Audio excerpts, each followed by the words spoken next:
Hey, Jerry, Tim, we ready? hey, Jerry, you ready? Got me, brother. You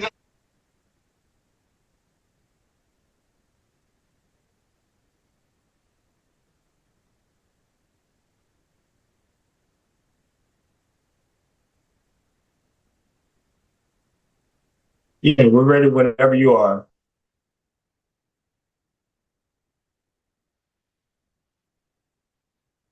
Ready? Okay. Good evening.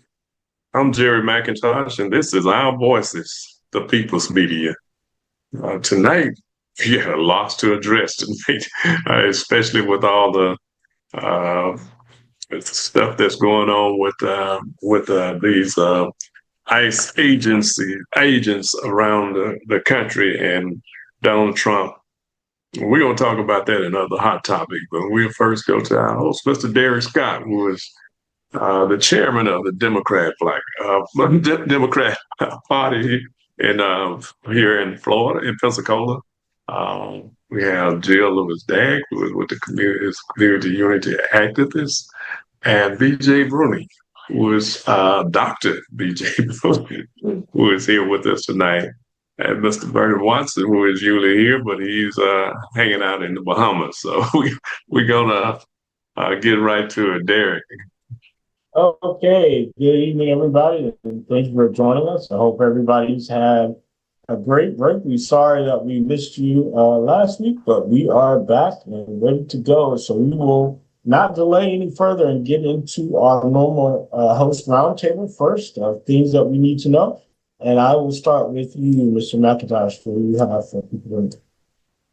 Just, I don't have anything this week, and but I will next week. So we'll keep it moving. Okay. That is fine. Our wonderful my counterpart and friend from Santa Rosa County, Chair of Santa Rosa Democrats, Mr. BJ Bernice. Good evening, and Dr. BJ Bernice. What do you have for us today? October starts our vote by mail fall initiative. So we're basically going to be all in this month on educating voters in Santa Rosa County on vote by mail, making sure that we get everyone who used to be enrolled in vote by mail re-enrolled in vote by mail since everyone's names was purged from the rolls in terms of vote by mail. So that's basically what our October initiative is. It's just making sure that everyone knows that they have to re-enroll in vote by mail just in case some stuff go down on election day. We need to make sure our ballots are in early and counted. Thank you for that. And our wonderful friend from Police County, Mr. Lewis Dagg. What do you have for us? Good evening, everyone. So I have this week at the Crestview Resource Center, we do our food giveaway. It starts at 10:30, but I suggest you get there by 10. The address is 798 Martin Luther King Jr. Avenue in Crestview, Florida. You stay in your car, drive around, you get a wonderful array of food that is donated to us. We do that once a month. And then Bountiful Blessings does it the third Saturday. So those are just events that you can look forward to in Okaloosa County, Crestview side. And then there are several other events that are going on that we will update next week so that everyone can get involved, including the NAACP fundraising banquet, Freedom Fund banquet, and then the Zetas are having information. And then, of course, we have PAC support for Senior Airman Fortson coming up on the 18th as well. So everyone get ready. Like BJ said, I think it's important to start the preparation now. Signing up and making sure that you're registered to vote and do vote by mail is critical. And it's October, so I think that in our fall festivities, that should be one of the top things on everybody's list. Thank you.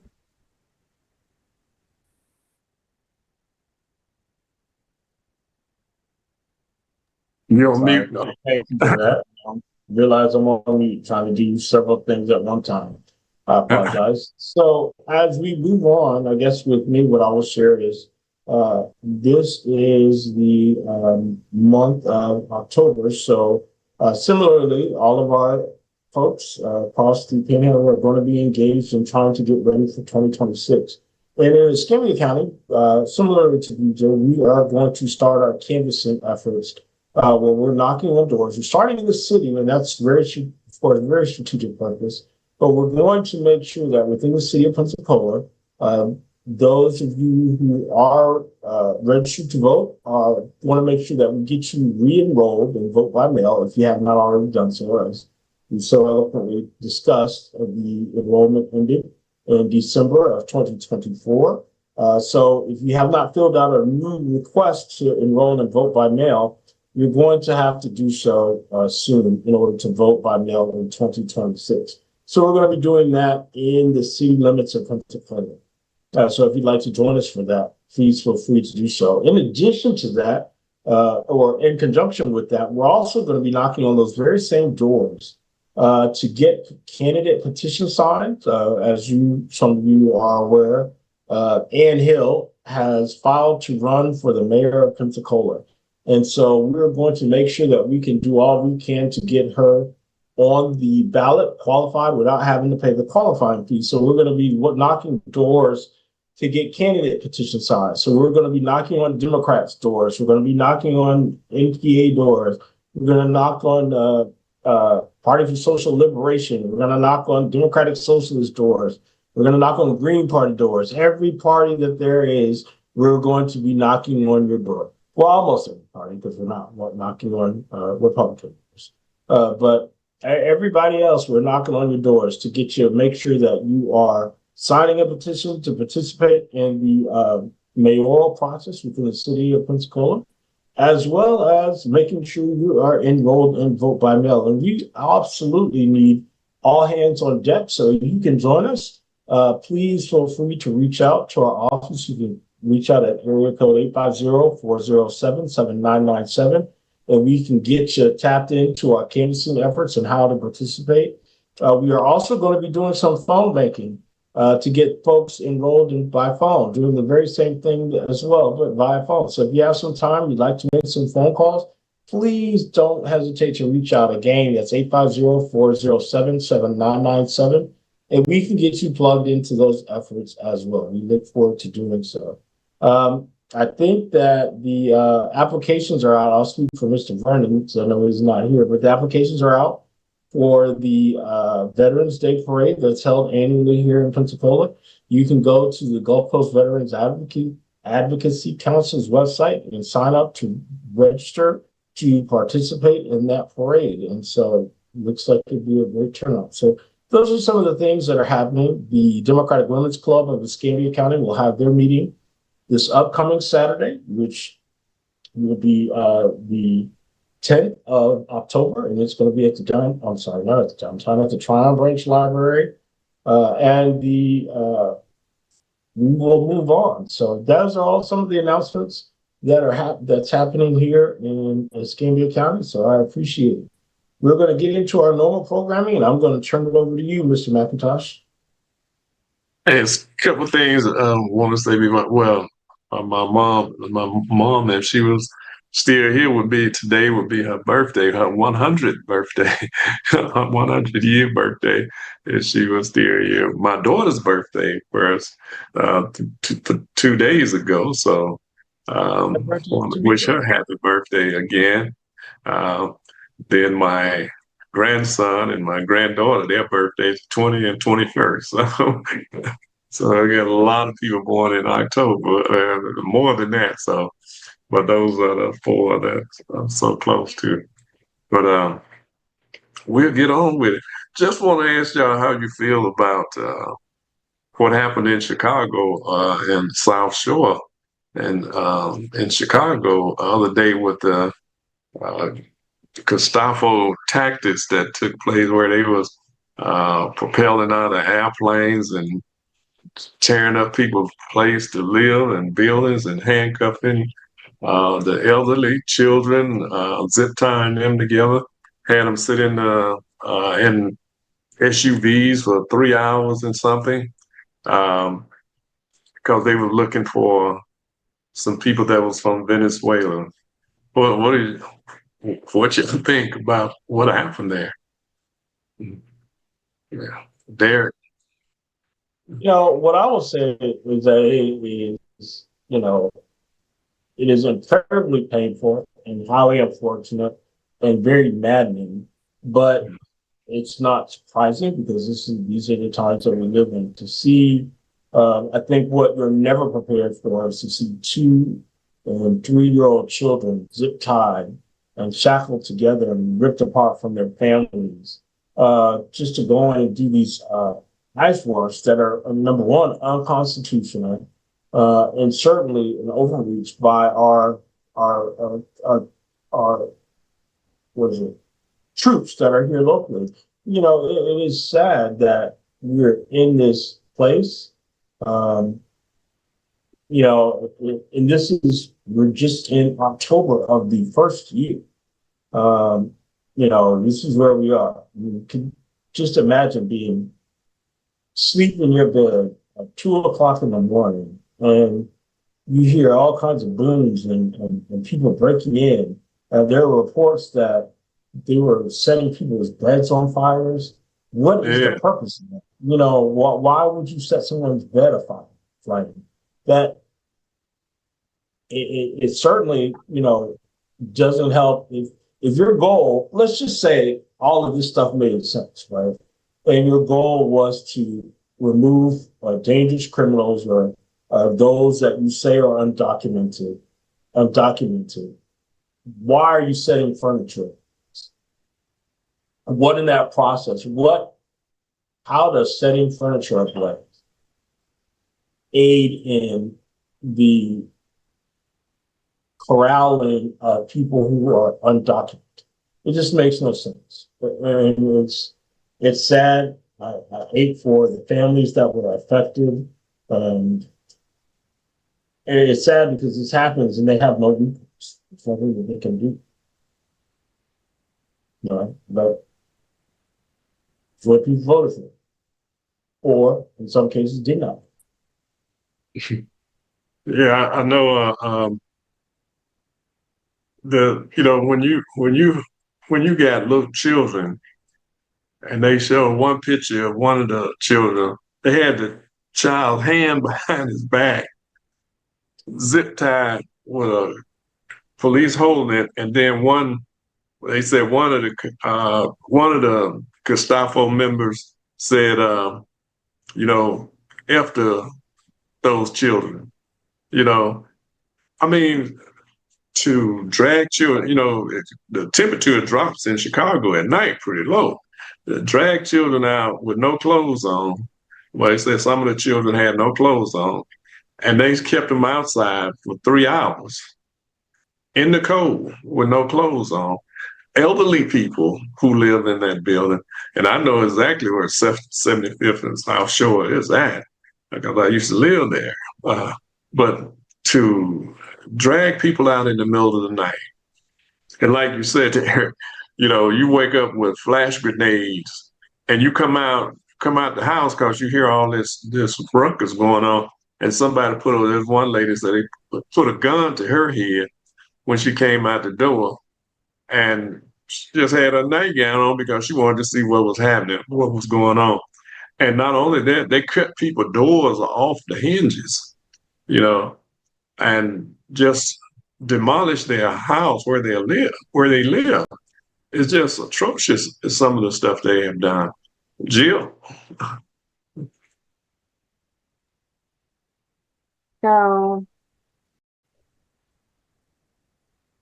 I don't have the words to express how I feel. However, I don't think we need to ask why.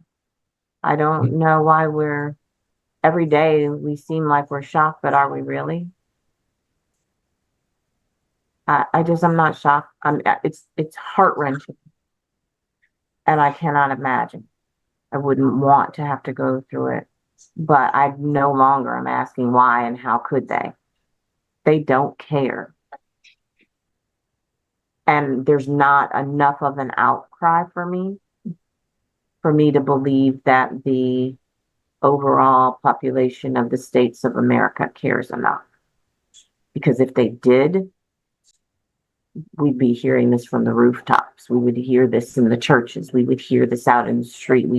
There would be an outpouring of enough is enough. And we're not hearing it. They see it. I'm not telling you they don't empathize with it, but they don't understand. And think about what the detail that you just gave. That's not enough for someone to say, okay, we've gone too far. Little kids, zip tied, out in the cold for 3 hours, and all you can say is F them? Like, okay, what? So for me, I'm still waiting for the outcry from those people who don't look like them or us to say enough is enough. And until I hear that, I'm no longer, I don't know what page they're on. I just need to know what page you're on. Or give us the new copy, because some of this is not even in the freaking book. It's worse. So can we have the new copy at least so we can be prepared? Or we can at least, I don't know, what do you do? I probably should have stuck with I didn't have the words. But that's what's in my heart and my mind right now. I'm broken for where we are, and I'm disgusted at the fact that there's not enough people broken for where we are, and they still think, oh, they're so great. BJ, give us your thought on what's happening here. I think I am very clear-eyed in this moment. I completely understand why we are here. It is not surprising to me, like many of the others, that this is happening. I mean, when we think about it, and Mr. Jerry, you're probably aware of this, but during the civil rights movement, a lot of those people marching were children. A lot of those images of people being sprayed with, fire hoses to the point with so much pressure that it would rip the skin off the bone, that was done to children. So this idea that we just left children out in the cold for a couple of hours, that's nothing in comparison to what we've done to children on camera, by the way, historically. So this isn't a surprise. This isn't shocking, and it will get worse. It's going to get much worse than children being outside in the cold for 3 hours with not enough clothing. It will get worse. Our calling in this moment is to not become numb to it, because part of what the process is to make us numb to the trauma, so that we see it as happening to other types of people that are not us, and then they numb us to the trauma of it all, and then they come for us. And so there's always somebody else on the menu. And so I think the point of this is, what we need to do in this moment is to realize that the trauma that we are witnessing, that's being portrayed on television or on our camera phones or in our social media feeds, that we don't become numb to it, that we call it out, that we expose it for what it is, and that we never obey in advance. But we in for some troubled times. This is going to get bad. It's going to get ugly. And the other thought I have is, what is the obligation to the state and local government to protect the citizens of the states in which they lead? At a certain point, I mean, I'm speaking in Civil War terms, but the state has an obligation to protect the citizens' safety, number one. And so at what point do the leaders of that state, of the state of Illinois, say, you can't come in here, and if we gotta fight each other in order to protect these citizens, that's what's going to have to happen. And so this can get ugly. I can tell you, if I was the governor of the state, there would be war in Chicago right now if I were the leader, because I wouldn't let this wouldn't happen under my watch. I wouldn't let you do this to the citizens of the state in which I governed. Pritzker's a nice guy, but he's a white guy, and he's a white billionaire, and white billionaires protect assets, and those assets are not black and brown people. So we in for some trouble. Yeah, yeah. And and I keep hearing people saying this is not us. And as you put it so eloquently, it is us. You know, we committed genocide on this continent many years ago.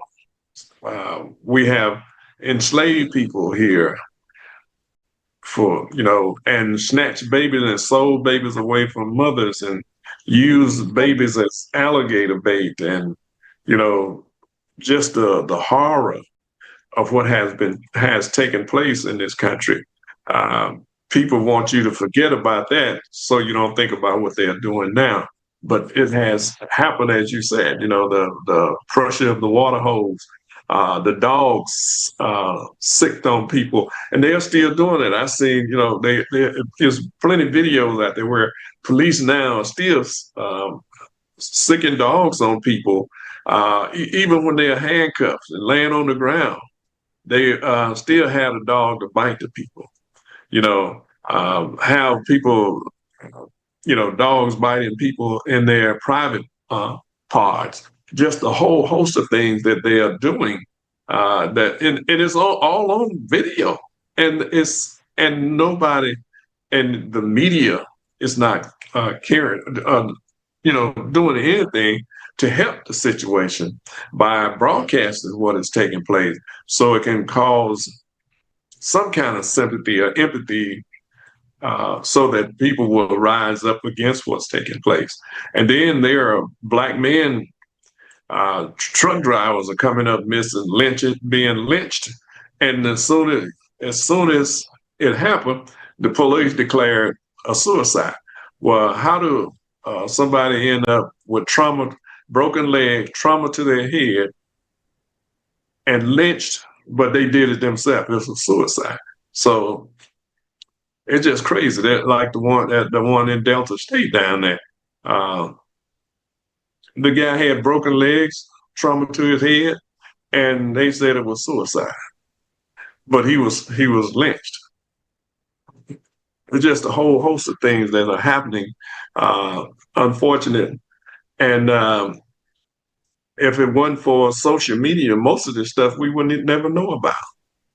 And I'm so happy that for the advent of social media, because the media is not covering issues that relate to us and relate to, really, they are showing very little of what these Gestapo tactics are doing with these people who are calling themselves ICE agents, and the brutality that are taking. They are slamming women to the ground. I mean, just a whole host of things. Just being brutal. Old people, they don't care. They don't care anything about the the people that live here in this country, who has paved the way for them. And now they are so brutal. They're like bloodthirsty animals, mistreating people on a level which I haven't seen in a while. So I'm just flabbergasted about it. And like you said, nobody's saying anything about it.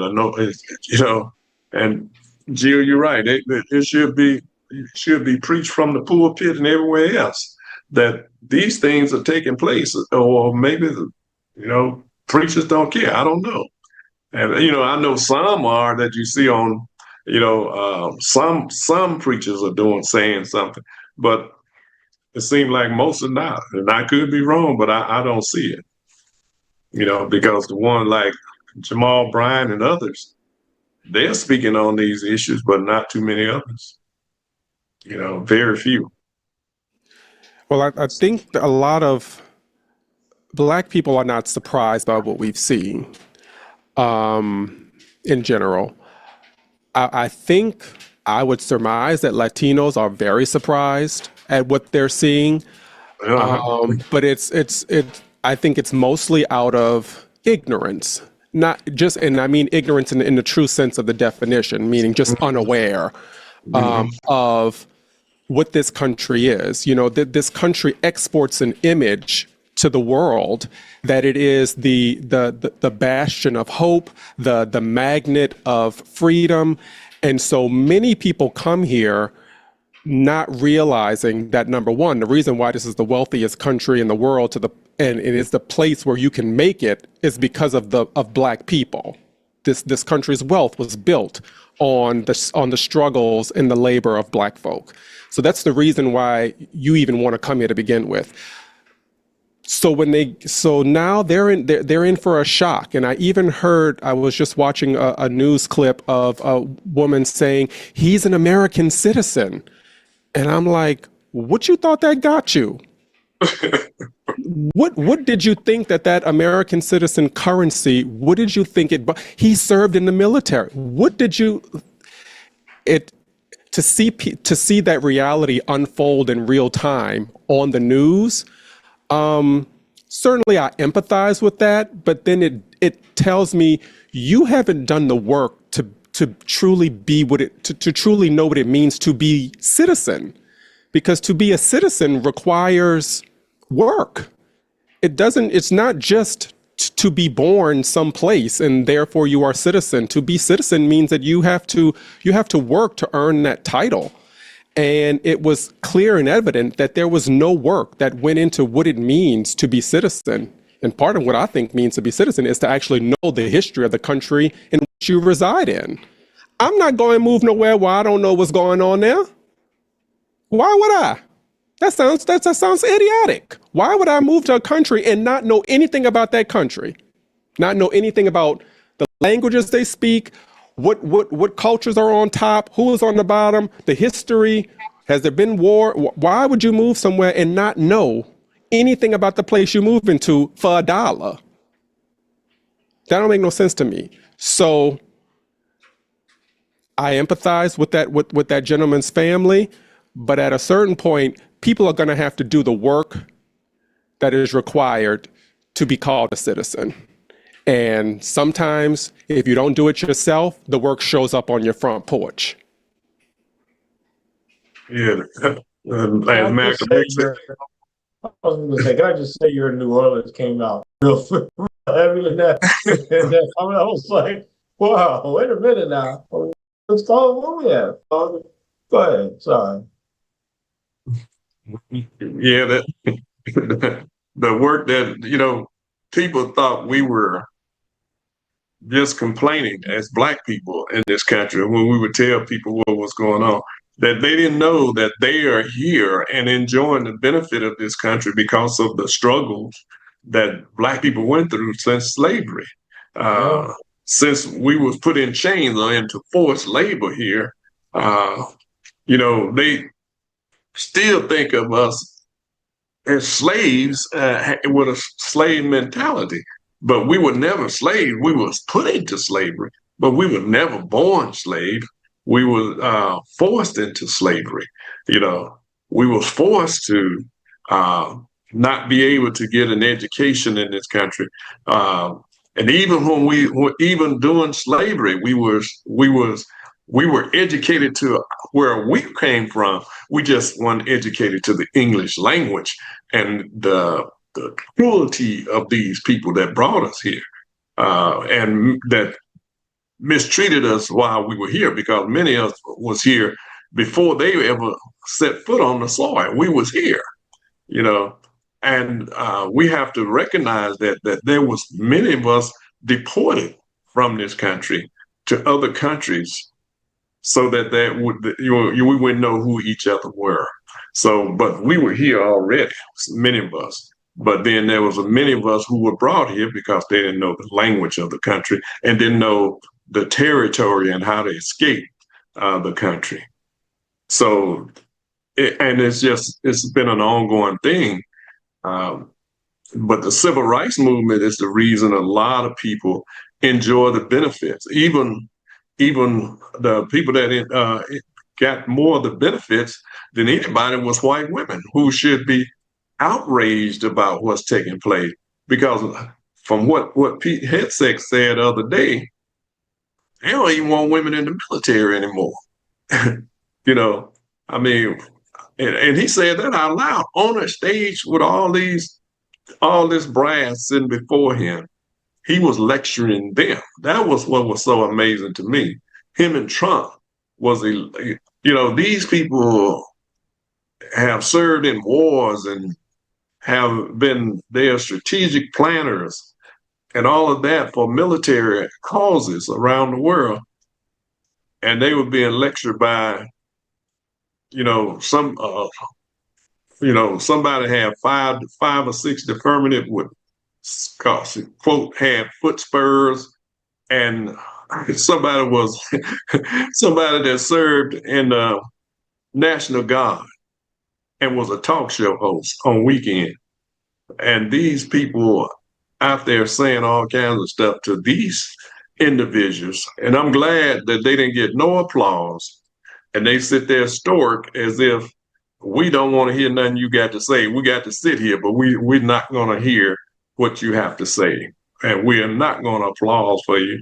And which I'm happy they didn't, because they look like clowns before these people with all this knowledge of military interactive, but which was unfortunate. They even brought, and one general said how dangerous it was to bring all these generals from around the world and put them in one spot.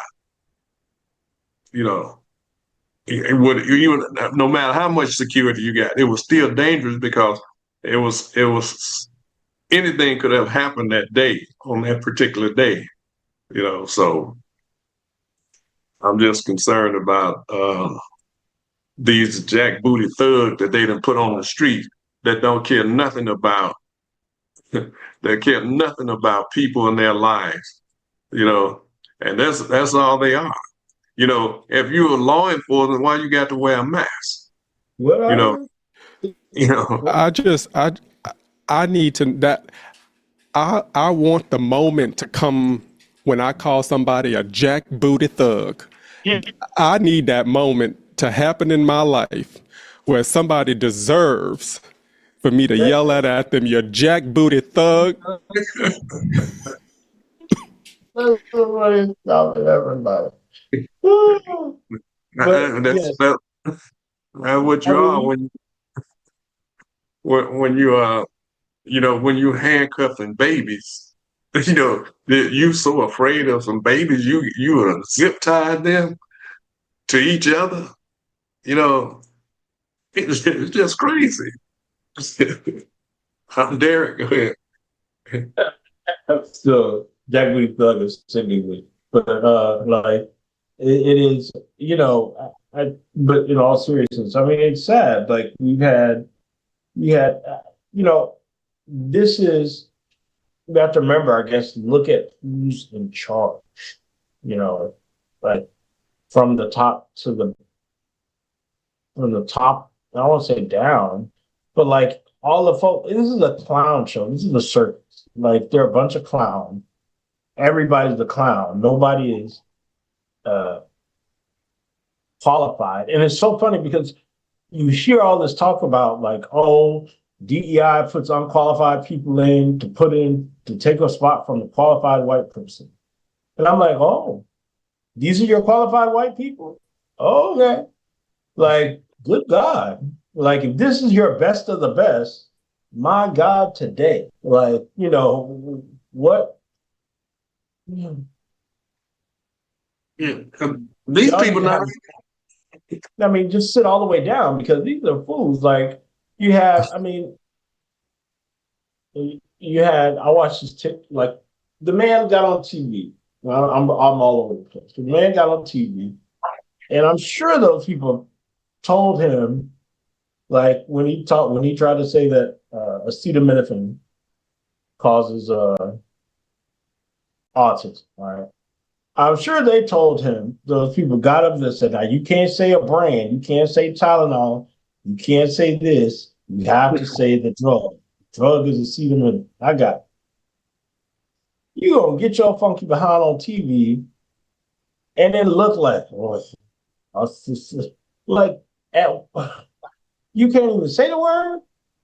More specifically, you can't use your ability to sound words out. Like, we learned how to sound it out. What, second grade, first grade, second grade? You learn how to sound it out, like like sound it out. But even more, you just don't read it until you get up there because you think you can wing it, and then you got yourself looking like Boo the Food, right? Just like he talked to the president of Puerto Rico. What? President of Puerto Rico. So you talk to yourself? I'm confused. Like, what are you saying? You know, like it's these comments that I'm like, this is the best and the brightest. Lord have mercy. I'm like, okay. He talked about the president of the Virgin Islands also. I'm Right. like, yeah, that would be you. It's you. And I'm gonna have to pull from I hate when I quote hip hop folks, but sometimes it just be applicable. Like Cardi B had this comment that broke the internet this weekend that I think is just so applicable in these cases. And her comment is like, and I'm just gonna say it to these people. I think their favorite color is five. Like it's just it's mind blowing. Like how I don't want to call you an idiot. I don't want to call it idiocy. I don't know what it is. There's got to be a BJ. What is the clinical term or the medical term for this level of stupidity? I don't know what it is, but like it's sad, right? The man got on. Then we had this man you made reference to. He brought all the generals and all the people into one place. God forbid somebody decide to blow it up. Then you'd be without leadership in the military. But all right, that's what you're gonna do. That's whatever. It's fine. And then you're gonna go and tell those people you can't be fat. Like ain't no fat generals and no fat people. Y'all look a mess. What kind of? I mean, like what? Who are you talking to? Like, sir, you can't do a pull-up yourself because we saw you in the gym. Like, you can't do a pull-up. I mean, I'm not proud of you. I can't do a pull-up, but I'm not shaming nobody else for not doing a pull-up. I mean, I can't do a pull-up in my current place. So, like, I get it. Like, but, sir, I don't understand what you're talking about. Like, it's just like, okay, They did a side by side of him and this woman. The woman had a baby, and she was doing. Did you see that one there? Mm-hmm. She was doing the pull up with ease, and he was just kicking, trying to get up. Trying to kick, just kicking your legs, trying to get up there. You look crazy. Trying to do a pull up. I'm like, and he did maybe one. Right. So if the prerequisite is to be able to do a pull up for the people, the generals, and all that other stuff, so it should be your prerequisite too, right? You should be able to pass that same fitness test, right? In my mind, if you got the people who walk in the halls of Pentagon, if they can pass it, you gotta pass. Then you got to tell which to me is targeted towards Black people. You tell folks that they got to shave. They got to shave their beard. That is very targeted to people who look like us. Nobody else. None of this unkempt stuff. You tell the women they have to pass the same level of fitness test that a biological male has to pass. And if you don't, oh well. It's not missing. Like you saying the stuff out loud. These are the people, and I wonder. I'm like, so what do the women who voted for this say? Like, y'all cool with that? Like, so I'm sure there are MAGA people who voted who have daughters who are enrolled in the armed services. So you cool with that? Did he just gonna say y'all got to get out? Like, you cool with them destroying your child's career? Like, it's the level of at what point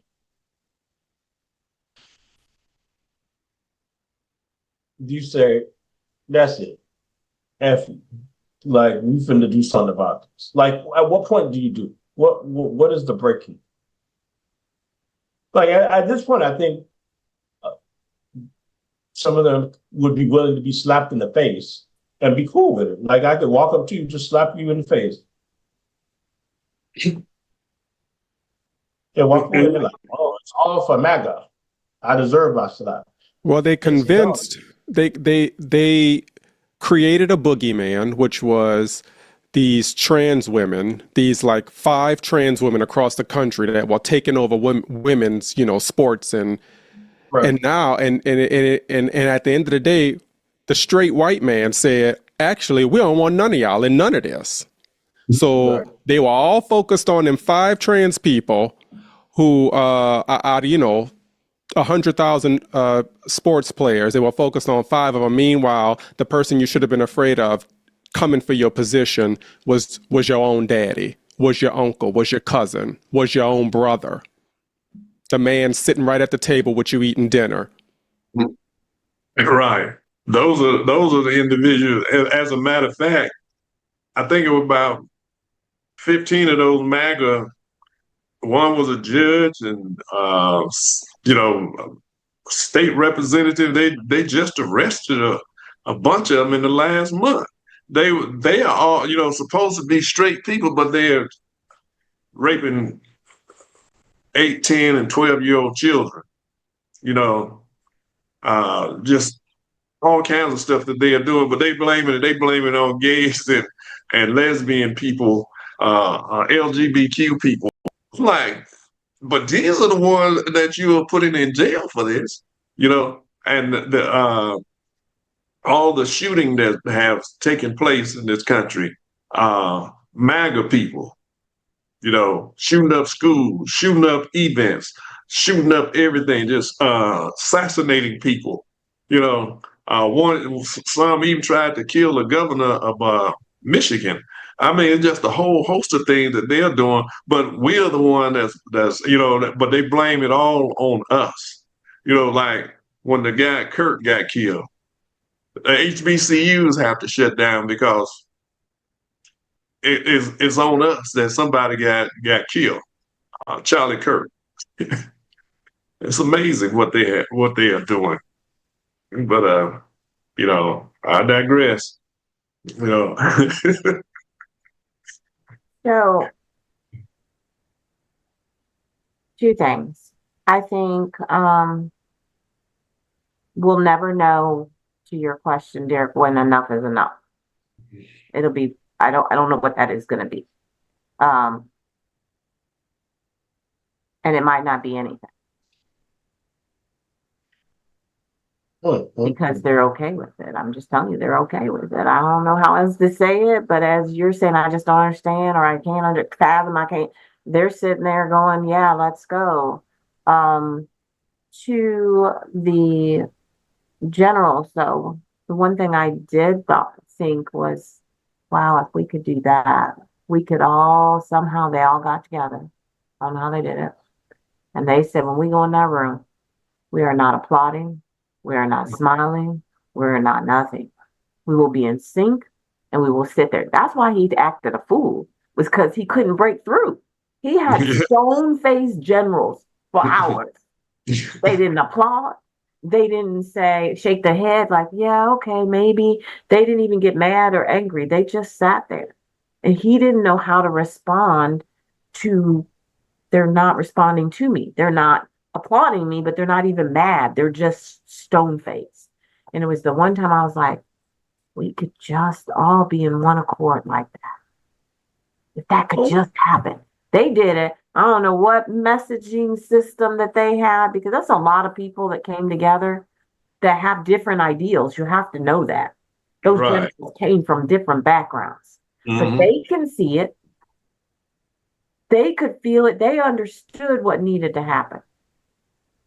Now, probably because more so than anybody else, they know their lives are on the line because he's foolish. And you can go fight this war that he's making up and just trying to kill off your family. But they were able to do it. So to me, I was like, it is possible. Because they just did. But I wondered, but did we pick up on it? Did we see it? Because we sit here and Jerry, I love that we share with people trying to explain to him that this is not us. This is not black and brown people. This is not the Democrats. This is what it really is. But they already know it and they don't care. So what do we do now? Because we can tell them, we can give them the book, we can even probably tell, even if I knew the page and we told them the page. Do you know that millions of people that live around us and across the states of America would still not believe, even if it was word for freaking word? And they would somehow twist and turn this to either be a black and brown problem or a Democratic problem. Because for some reason, that's where they're at. They would choose, even in the truth in front of you, to believe the lie because it makes you more comfortable.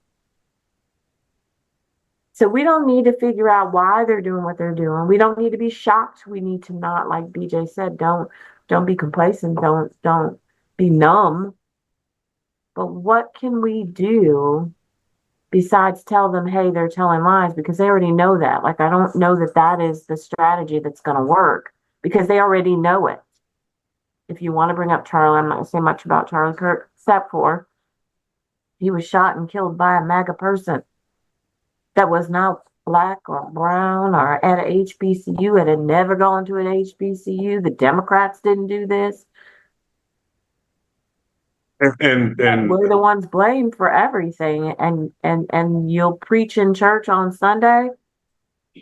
Don't get me started. But anyway, I don't really want to go there. But I think that we've got to find a different way. We've got to find a strategic way to do things different, because just telling them, it's never enough. But I don't think we don't tell them. So don't get me wrong. I'm not saying don't share, but I think in that sharing, every time we share something like this wasn't us, this was this, and this, and now here's something you can do. If you don't believe us, here's a go fact check, go this. Just something other than us just saying it, because it's not enough for the majority of the people, not the people that understand and get it. And then you also have to look at some Democrats, Republicans, and all people across the states of America followed that man. And some of them didn't see anything wrong with it. So some of them saw what happened in Chicago and don't see anything wrong with it. Some of them saw what was going on in Florida and they don't see anything wrong with it. Some of them, until it actually hits home, like BJ said, where they're like shocked, like when he shut down, I think it was the Humanities, I got to pull it back up. And that lady was like, but I was doing what he wanted me to do. I was supporting the things he wanted. He didn't want any women. So wake up, women. Guess what? White, black, purple, pink. He don't want you either.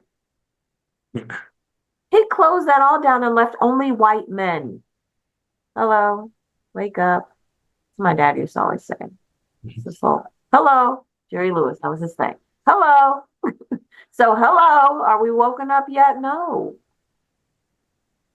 And the thing about it, the men that they are getting, they are not even to the level of mediocre. They below mediocre. and these are people leading the country, and all of them act as if they are so tough, but you could tell a coward when you see them. And that's what they are. Pete Hegseth, Stephen Miller, Trump, all of them, they are nothing but cowards. But they hide behind the military. You know, they hide behind the politics of this country. But these are cowards. If you catch them by themselves, they're wet all over themselves like babies, you know. So that's the kind of people that's running this country. But when you see them in front of a microphone, they're playing so tough, but they're not. You know, you can read them like, you know, you're reading a label off a can, coward, coward, coward. But that's all they are. But bullies always got somebody else doing that dirty work for them. You know, they use, this is why Trump set up these thugs that call themselves ICE agents, But that's his own military that he's setting up because he's too, he know that the real military is not going to follow him that deep into what is going on. He know that. But this is why they got these ICE people. And a lot of these same people was the one that broke into the Capitol. You can bet that. But that's why they are hiding their face because they don't want the media to show who these people really are. And so they told them to hide their face. But it was one lady walked up to one and snatched the mask off of him in Chicago. And he was trying to hide his face like it, but that show you how coward they are. If they weren't cowards, they wouldn't be hiding their face. And if they were real law enforcement agents, they wouldn't be hiding their face. So why do they have to hide if they're real law enforcement people? Because they're a class of cretin imbeciles in a race to the bottom. That's what they are. And so, and this is everything that they're, like I said, it's not new, but they did this to Obama, where Obama, a Harvard graduate, and the Obama family was almost the best that Black folk could offer to this country in terms of the familial unit, the education. She was also a Harvard law graduate. And they tore that man down to the ground. You see, they doing it to Ketanji Brown Jackson, another Harvard law graduate. They went to the best institute, the institutions y'all said were the best institutions. Right. We don't believe that, but that's what y'all said was the elite of the best that this country had to offer. That's what y'all said. And they still not good enough. But y'all imbeciles are the ones that we should be looking up to. And the things that happen to the Obamas happen to Black people all the time. I can tell you, in my medical school, there may have been, out of a class of maybe 300, there may have been 15 of us. You have to know that the 15 were the best of the state of Louisiana. You had to be the best of the best in the state of Louisiana to be Black and go to medical school in Louisiana. And even when I was in medical school, they used to say that the Black people only got in because of affirmative action. I'm not even that old. And they were still saying that at that time. Now, I would be in circles where people wouldn't know that I was Black. They would tell me their test scores, and I was like, what? You shouldn't be in this class. What? I was like, what is going on here? So I don't know what it is that they get in their rearing that makes them think that they're the best that the world has to offer, but they are not. They are mediocre, and most of them are. Most of them are just mediocre imbeciles who are in positions that they don't deserve and that they are unqualified for. So we just got to keep marching. I'm telling you. We're going. I see that all the time. Like I will tell you, I have a personal example because this happened twice since I've been chair of the Democratic Party. Or once before I was running, and then right after. There were some folks in my DEC who, I don't know where I was going, but I had a University of Florida. They saw the back of my car and I had University of Florida alumni, and they were like, "You went to the University of Florida?" And I was like, "Yes." They were like, "Oh, I didn't know that. I'm a Gator too." And I was like, "Oh yeah, you went to the University of Florida?" They're like, "No, we just love the Gators." And I'm like, I said, "Oh, so you're not a Gator, you're a fan." And they looked at me like they were offended that I took them away from being a Gator. Y'all know who it is. Same person always is. But and it's like it was hilarious. So I'm like, "No, you're not. You're not a Gator. You go to the Gator." Like that's a very different thing. Like I always wanted to call you a street alarm, but I thought that was derogatory. And so I was like, that's not the same thing. It really isn't. Like I don't know what to tell you, but I'm sorry if somebody told you that, but it's just amazing to see the looks on their faces when you occupy spaces that they think you should not be, in which you should not be. And they wonder how you got there, like what it is. I had someone else who asked me, um, uh, Jill, you remember this, had a conversation with me and wanted to know how did I pay for school? Like what sports scholarships?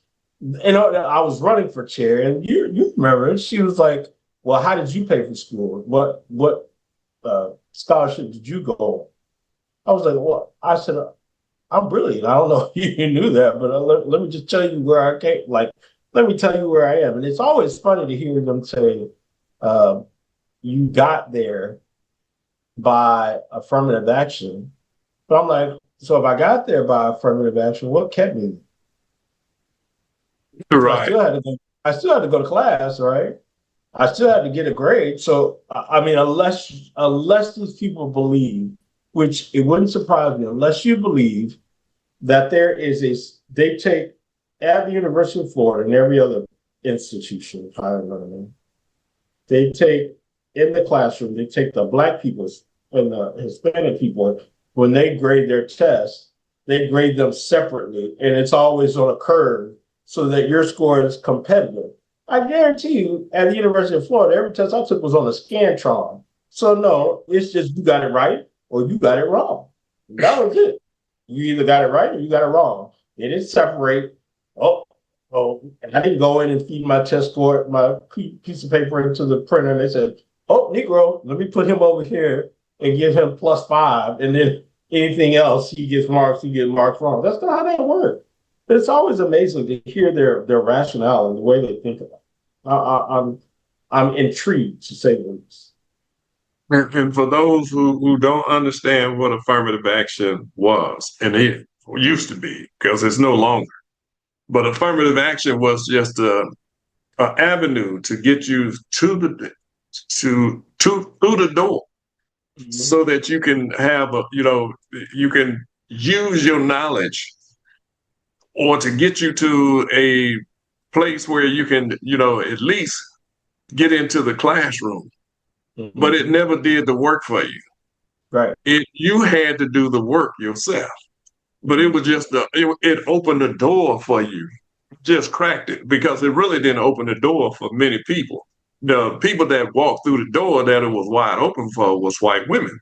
It was not the people that fought for affirmative action, the Black people of the civil rights movement. We still didn't get there the way we should have. That didn't mean that we were not qualified. It means that we was locked out, that they found other ways to lock you out. Once Black people began to go to college, then they came up with all these SAT scores and all this other stuff that you had to have to get into college. But before that, you didn't have to have any of those, ACT, none of those. And then once Black people mastered that, then most people don't know that was a time college was mostly free. Until Ronald Reagan came. Ronald Reagan started to charge people tuition in California, and it spread it across the country. But it used to be basically free, especially for junior colleges. And the most it would cost to even go to a 4-year college was maybe a couple $1,000s. But now, if you go to so-called elite college, it might be $100,000 a year now, because they don't want X amount of people in there. But still, Black people get they have the wherewithal to get the scholarship where they done mastered their classes and all of that. Their GPS is so great that they can't, if they turn them down, they didn't turn them down because they weren't academically qualified. They turn them down because of the color of their skin. And we all know that, and it happens all the time. But Black people still going to Yale, Princeton, Harvard, Columbia,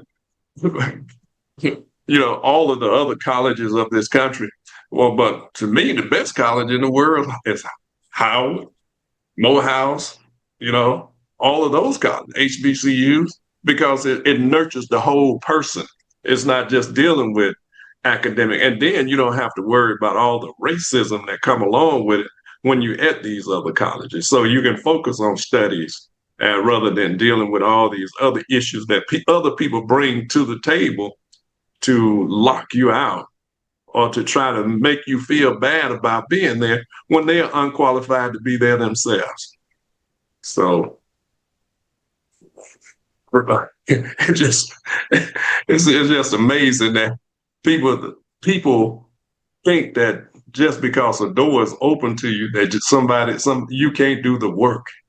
That was the whole reason the affirmative action came about, because we were locked out. We were not allowed to go to these so-called elite colleges. And that's why they had to start historical Black colleges, because before that we weren't even allowed to read or go to school. you could be killed for reading, and now we won't read to save our lives. That's really strange. Some of us, I ain't gonna say all of us, some of us won't read to save our lives. But there's one person, I don't know if you want me to call her name or not. You say they are happy to choke on their poison of white supremacy and racism, happily, even though it is literally killing them and us. So, and she also said they are 100% coward, dangerous, and insecure cowards. So it just, people are responding to these, because they realize what this is really all about. And we'll move on there to the shutting down of the government, and what y'all think about this. Also, what is your thoughts on it, and what you think should happen? Well, for me, I think finally Democrats are doing what is right. They're standing up for people and they're trying to keep from having their health coverage, their insurance premiums double and triple over time. So this is the right thing to do.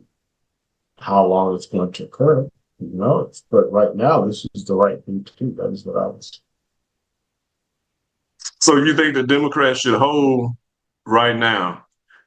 I do. Yeah. No more capitulating. It's time to hold the line. You've done too much capitulating. You signed the House resolution. The Senate Democrats voted unanimously for Charlie Kirk. You kowtowing to these people too much. It's time for you to take a stand. And this is that stand. And they've taken the stand now, so it would be so much worse if they stop right now. It'll be so much worse if they stop right now, because nothing would have been accomplished, and then it will all be blamed, and it will seemingly seem like it was all our fault. I think they do what they're doing because right now they're standing with truth, and what they're sharing is absolute lies. You cannot give Medicare, Medicaid to undocumented people. You just cannot. It's not allowed. So therefore, it's everything they're spewing on their side is lies. And they're taking so much away from the American people that I think whoever just said whatever, I think they don't even realize that it's not just Black and brown people that this is impacting. It really is not. And it's not just Democrats that are being impacted by this. So I don't know. I wouldn't want to be them, but you didn't stand up when you should have. So now I think I hold you accountable. You sure as heck better stand up. And yeah, is it going to be difficult? It is, but you let us down just a few short days ago. So to me, this is the least they could do, even though it impacts and it hurts a whole lot of people. It's the least they can do because they were elected to represent all of us. and they haven't stopped anything else.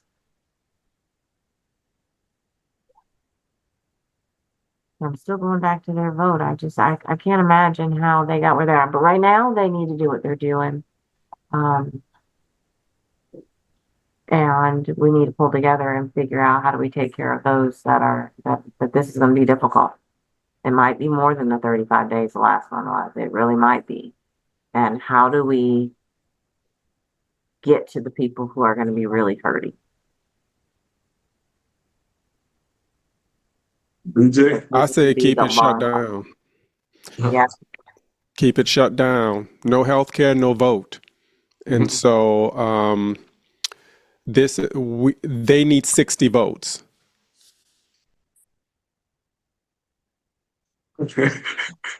What happened? Oh, sorry. They need 60 votes in order to pass this. When you don't have the votes, no matter which party is in power, when you don't have the votes to pass a piece of legislation, you have to go to the minority party and ask for and get some concessions. That's the way it works. The majority, who are the Republicans, don't feel like they have to go to the Democrats to get any concessions to pass the piece of legislation that they don't have the votes to pass. So this is just parliamentary procedure at this point. I mean, it can be laid out just as plainly as that. Y'all don't have the votes.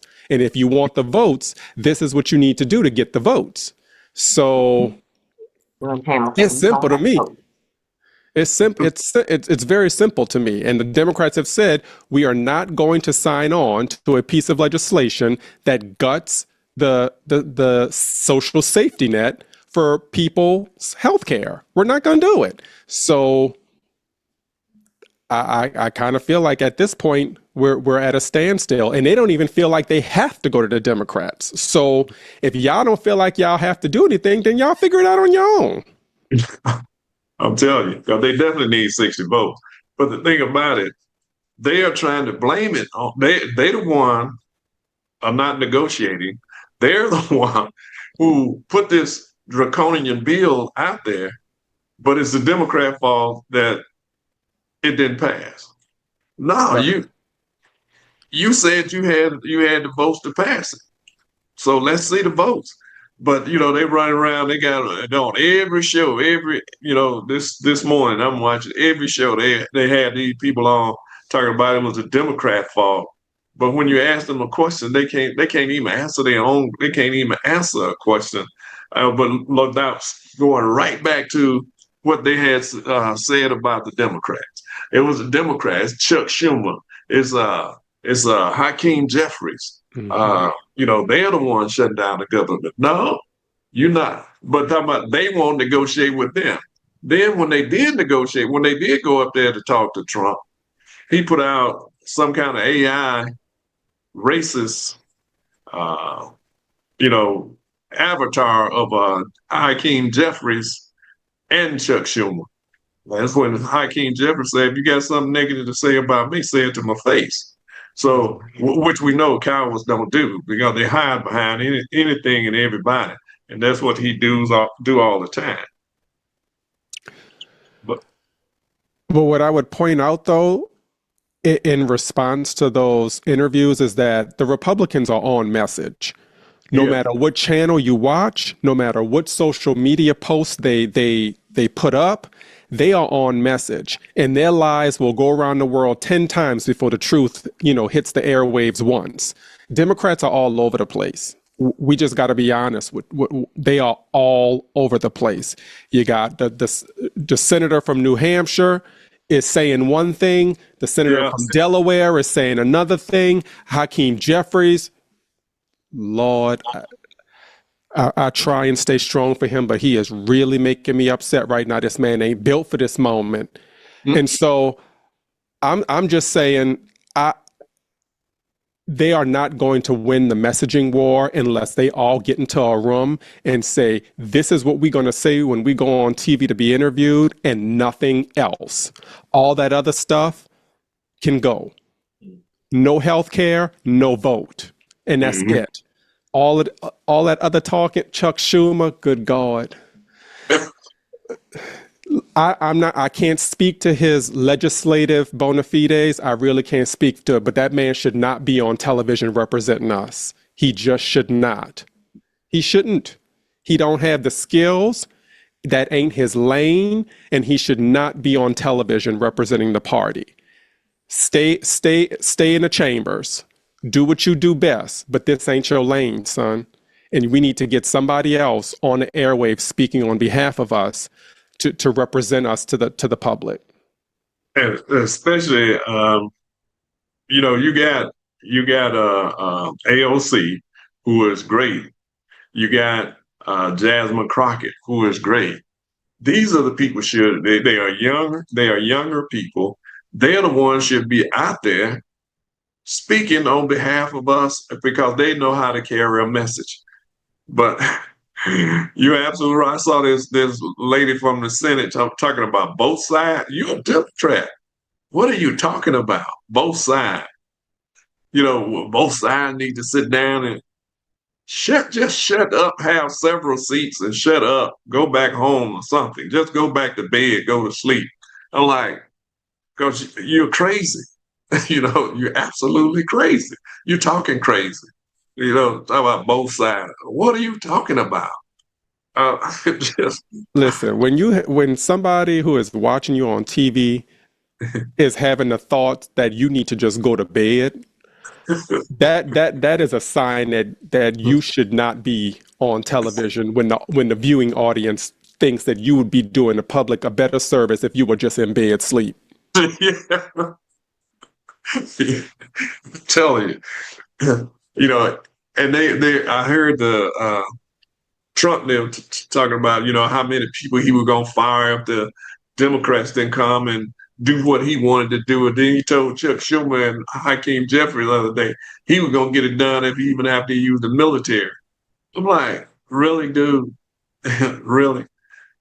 And it's so many things that I see that, I'm like, wow, aren't y'all got these younger people out here who is political astute, who understand what they need to be said in the time that it need to be said, that can influence people.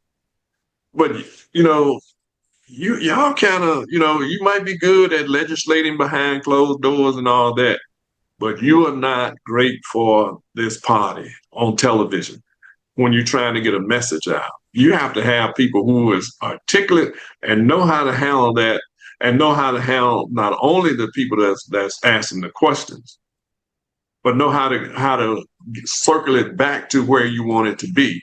They let them take them all the way off message. I'm like, oh Lord.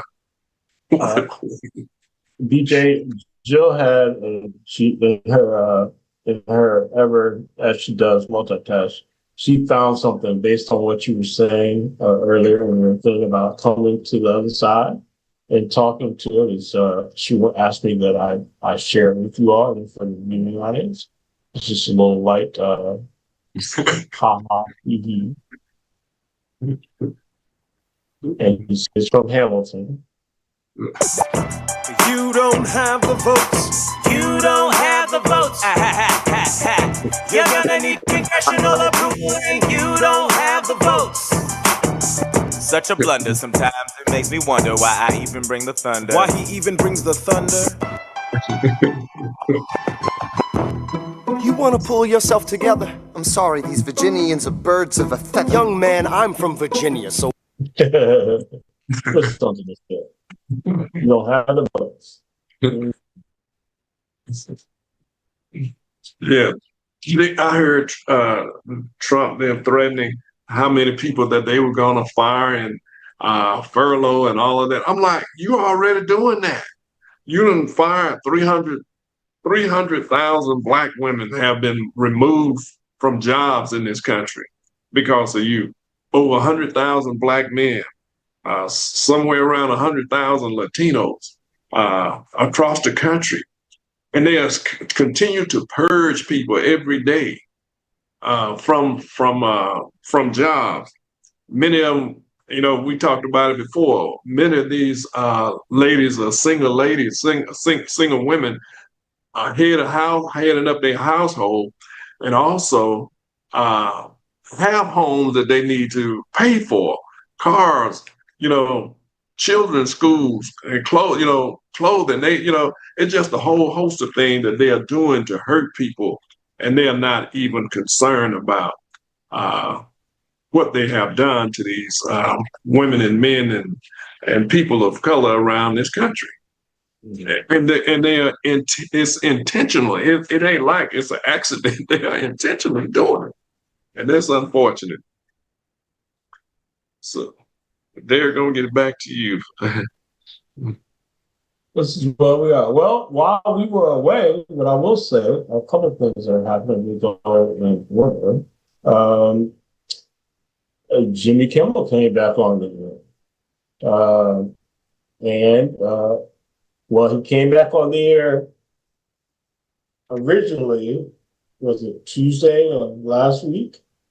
But then they had the delay. And so those of us who are under networks that are owned by Sinclair or Nexstar, NextGen, whatever, they didn't come on until, was it Thursday of last week? So there was a couple of days delay. They had people to call. First they started off with, as we talked about it, I think on the show, they had the boycott. And one day, all the money that Disney lost for one day because of the boycott for Jimmy Kimmel totaled $4 billion. And they said, oh, no, can't have that. So they put him back on the air. He didn't have to apologize or anything else, right? Then he came back on here. Are you guys excited? What are your thoughts? Excited is probably not the correct adjective I would give, but I did take notice about how white folk, in the words of Beyonce, got information. And it was almost like an organic galvanization of boycotting support, something that I wish we had with Target. Can you imagine if we had put a $4 billion hole in Target in a day and a half? But just for us to go to Target, we got to have social media campaigns. We got to get the churches involved. We got to go on this persuasion tour to get everybody to see how their policies are harming our communities and how we need to extract our dollars from them. We got to go through a college level course in trying to figure out why we should no longer be in Target. And white folk got information in 90 seconds and said, you know what? We pulling these Disney Plus subscriptions today. Mm-hmm. And so it just made me notice that it is possible for things to happen. We really just need white folk to show up for us the way we show up for them. And they know how to do it. It's just they're selective in when they do it. Yeah, absolutely true. Because early in the civil rights movement, there was a lot of whites that came with money. But once we began to talk about the wars and job creation, everybody pulled their resources, and but you're right. They can show up if they're willing to show up, but they have to have the will to do it. And many of them don't have the will to do it because the way they've been raised, that we're working for somebody that's inferior rather than somebody that's, equal or superior to themselves. So, it's unfortunate that they sit back and not do anything. And this is the reason we're in the condition we are today. This is the reason why you got Trump, because they didn't believe that Trump, they didn't believe us when we were telling them that Project 2025 was an action plan. Once you put something like that together, this is what people, if the person that wrote it didn't implement it, they got somebody else that was going to implement it. So the thing about it, they didn't do their homework. And now the nation is being lost to a dictator, or wannabe dictator, and his minions, and they don't And now there is an outcry because they're about, many of them, that understand what democracy is all about to lose it. And the oligarchs thinking that, oh, we're going to have all this money and all this, these positions where we are next to the president. They don't know these people, bullies don't care nothing about it. Once you say something against, they're going to turn against you too. So what they fail to realize, these oligarchs don't care nothing about poor whites. They don't care nothing about the middle class white. They only care about money. And that's something that where you have to hit them in the pocketbook, where their love lies, and that's in money. And so they won't. The thing about it, we shouldn't have to do, like you say, BJ. We shouldn't have to give a college level course on why we shouldn't be shopping at places that discriminate against us, because what we are doing is paying them to discriminate against us. Yeah, I saw. I think it was Jamal Bryant said we give the black church take up $11 billion a year from the black community, 11 billion, and we're not doing anything with that money. We give that money to the banks. The banks turn around and lend it to the people that come and develop our community, gentrify it, and push us out of the community that we live in with our own money. We are paying them to gentrify our community.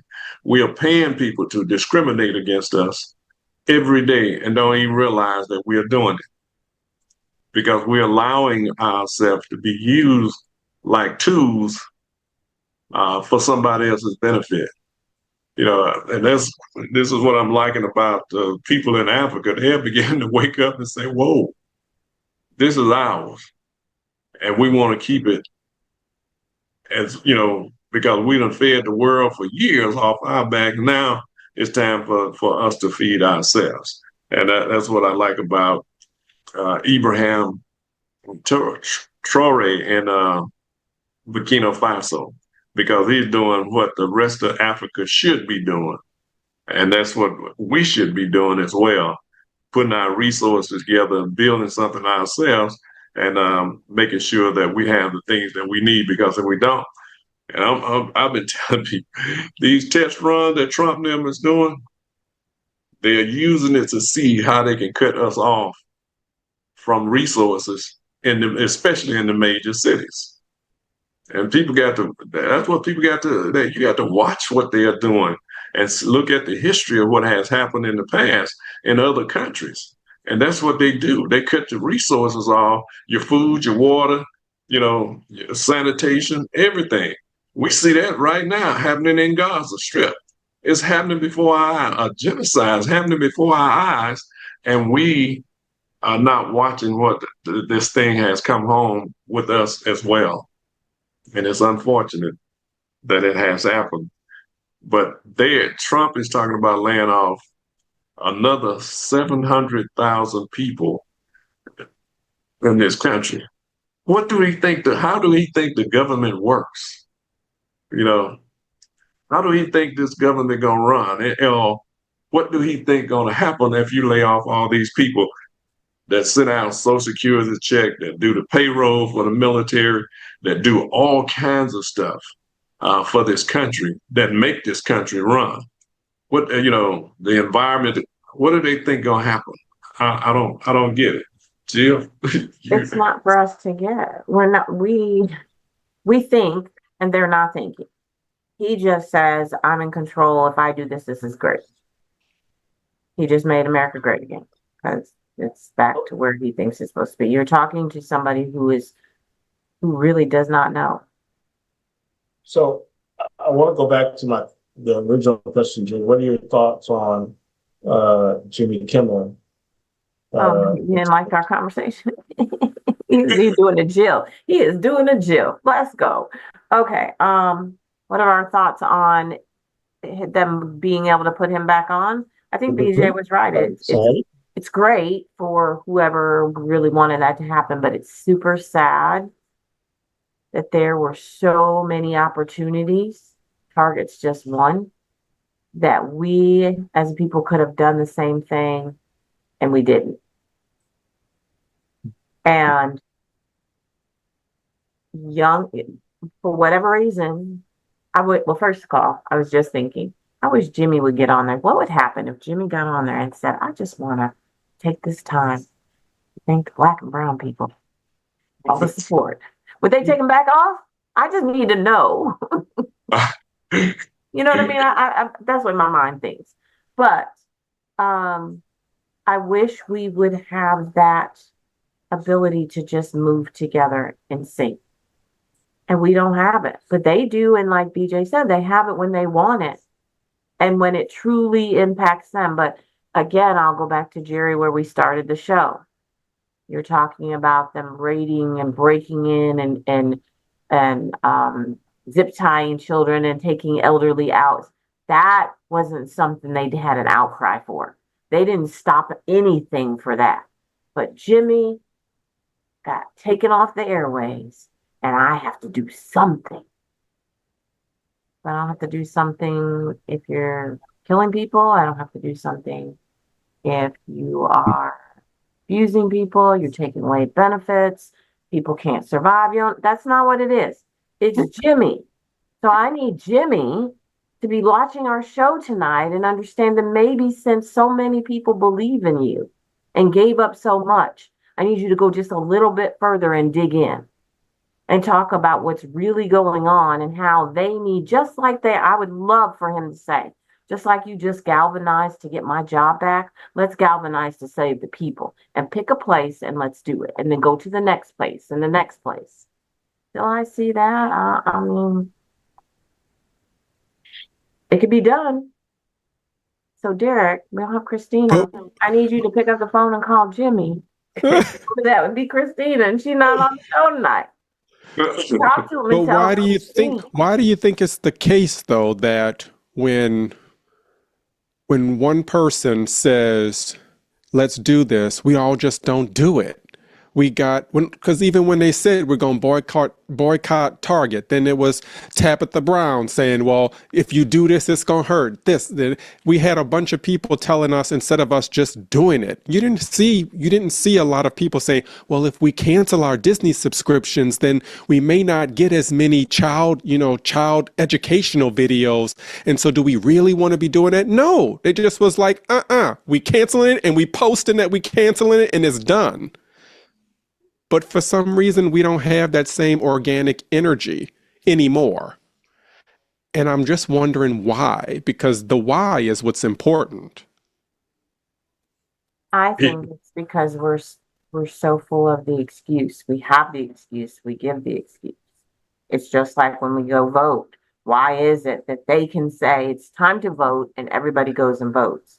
And we sit back and we say, but it's raining, but it's too hot, it's too cold, but I'm going to miss my show on TV. Why do we have the excuse? It's the excuse. And how do you eliminate the excuse? Why is it that, like you said, people were telling us don't do it? Why is it? I don't go to Target anyway. So it was quite easy for me not to go to Target. But then when y'all said something about Hobby Lobby, I'm like, but really? Oh no, we can't do Hobby. You don't do Hobby Lobby, do you? Don't understand. Don't tell her that. She spent some hours in Hobby Lobby. Yeah, so we're preaching to the choir here. We're not saying that we're better because ain't no better. Yeah, I'm not saying that because Hobby Lobby is ain't no better. Could I do it? I could absolutely do it. You know why I could do it though, BJ? I have to tell the truth. The reason I could do it is because it's way over in freaking Destin, not because it's around the corner. If it was around the corner, like my daughter had one right across the street, I'm like, oh, you got Ross and Hobby Lobby, everything's right there. For me, I have to actually drive to it, so I could say no. Like I said, Target was easy because I don't go to Target. Never have liked Target, but I think because we each have our own excuse. I don't know what it is. For some of you, I do. BJ, I don't know you well enough to know what your thing is, but I'm sure there's some place we're supposed to be boycotting that you're like, but do we have to? Or maybe if there was one, we could do it. Now, I also know the new BJ, and BJ said that he's down for whatever. So 100%. At this point, we probably could not come up with not a single thing. What's in that cup? Maybe water. Water. I was gonna say maybe water. And maybe if we say you can't drink any more water, then BJ will give us the reasons why his doctor reasons why we just can't do that.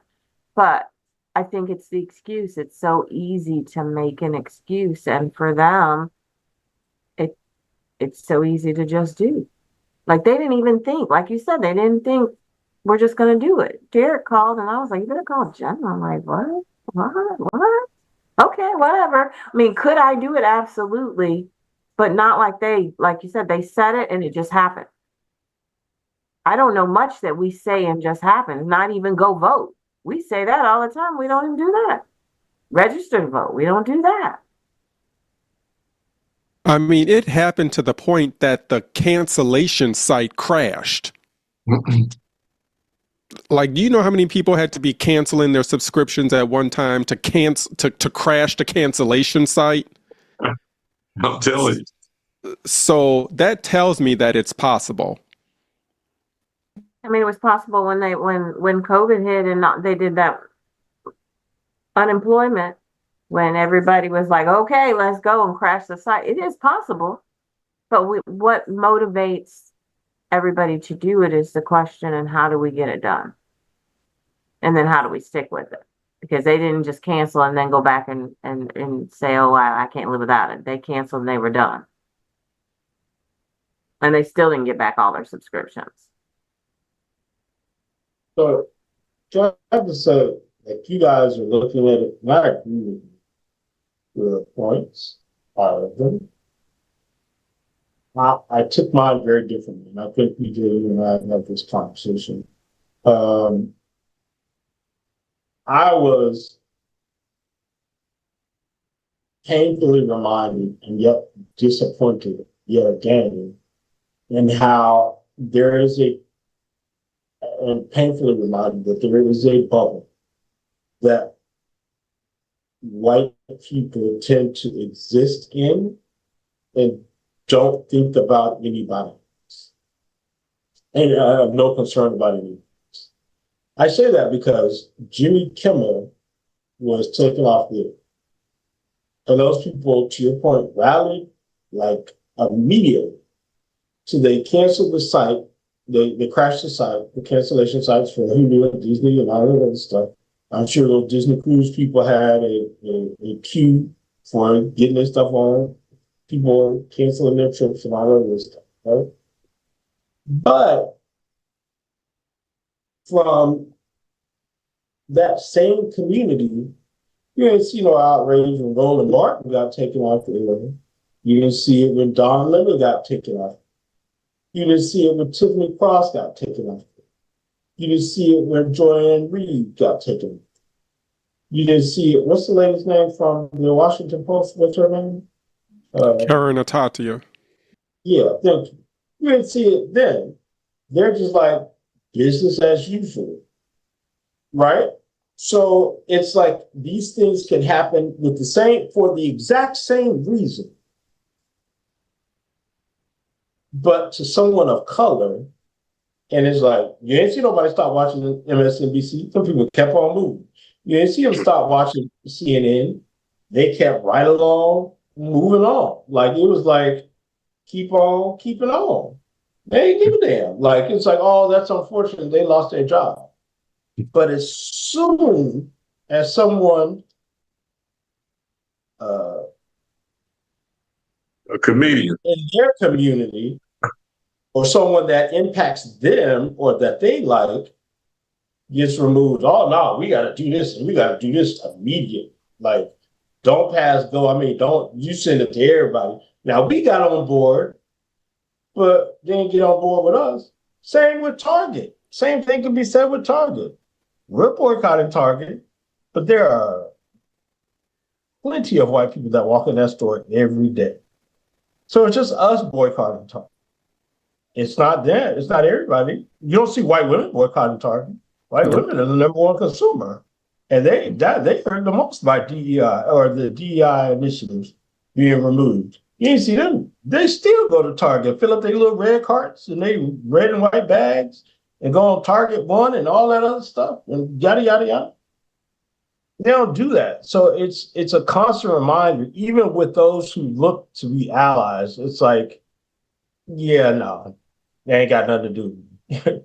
Joy Reid gave you the same news on MSNBC that she gave me, but you ain't got no outrage for that. It's there's no, oh wait a minute, we gotta boycott MSNBC. I bet you if people start watching MSNBC for the next 3 days, they would have put Joy Reid or whoever, whatever the case, they would have put them back on the air. They Let didn't them do get that rid of for us. Rachel Maddow. What they Right. got to do is get rid of But Rachel let them get Maddow. rid of Rachel Maddow.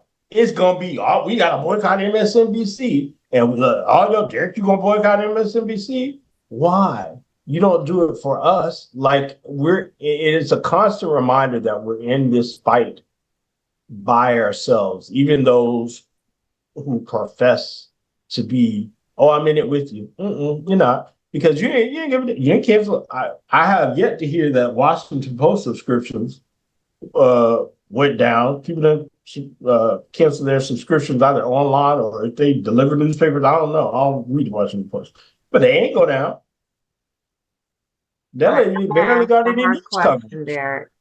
What? I'm gonna ask the hard question because I agree with you to a point. Uh-oh. To a point. Uh-oh. But what did we do? What you mean? Was taken off. What did we do? Did we call up everybody that we knew and say, "Hey, this is what we're going to do"? Did we call all of the entities that we are engaged in when any of those things happen and put a plan together and say, "Let's do this"? We didn't, but they do. But so why does it? But my question is, why does it have to be us? Like the same Jimmy Kimmel we didn't do it ourselves. They did. It impacted their community. I think your words were perfect. Their community was impacted. It impacted anybody who watched Jimmy Kimmel's show, right? They immediately responded. But our community was impacted and we didn't immediately respond. So we wanted white people to come and respond because we didn't. No, I'm not saying that. Like, and I'm not suggesting. I think black people started boycotting MSNBC. I know some did the amount of people they had boycott. Did that happen? Where we joined in? We didn't join in because they just said it. If they only had 1,000 people, would you have cut off your okay, so let's leave that example alone. We boycotted Target. White people ain't joined in for Target. They know we boycotted Target. They boycotting Target. Do you know how many people? I can just drive down the street of Mary. I'm not suggesting the way going in that door every day. At the end of the day, for the most part, a lot whatever day y'all not supposed to go, you still go. There at the end of the day, there are a lot of black folks who are still staying out of Target. You don't see. I ain't heard not one person that's not black say I'm staying out of Target too. So how would you know? You can't say. We can't actually say that. Now I think we need to talk truth. You actually say you. I ain't never seen it on their haven't heard any. But how many white people are you talking to about? Are you going to Target that's not in your circle here? Are you talking to the people in New York? Are you talking to people in Chicago? Talking to people in Louisville, Frankfurt? No, you're not. I see them. I can't see the immediate people that I can see. Everything you're doing that there thing. Let me finish. There are people who I see in my area who are identified as allies still walk around with Target bags. Those people that you know, but you can't say no one is doing it. That's all I'm saying. You can say none of your allies in Escambia County, but you can't talk about the entire state. I'm sure there's some people that are our allies that are like, I'm not going to Target. I'm not going to say that there's not some. There's just not enough. I think we need to talk truth. The truth is there's not enough. It ain't. I'm gonna say it's not enough. Like I'm sticking with that. They're not enough. There's not enough, but we can't say no one. No, I can. I can, and I am. You can say it, but you can't be accurate. But okay. Yeah. But anyway, I can. We can say a lot of things, but we don't want to be like them. And see, this is why we have the problems. They want to know why the problem is the problem. They didn't boycott MSNBC. For football game.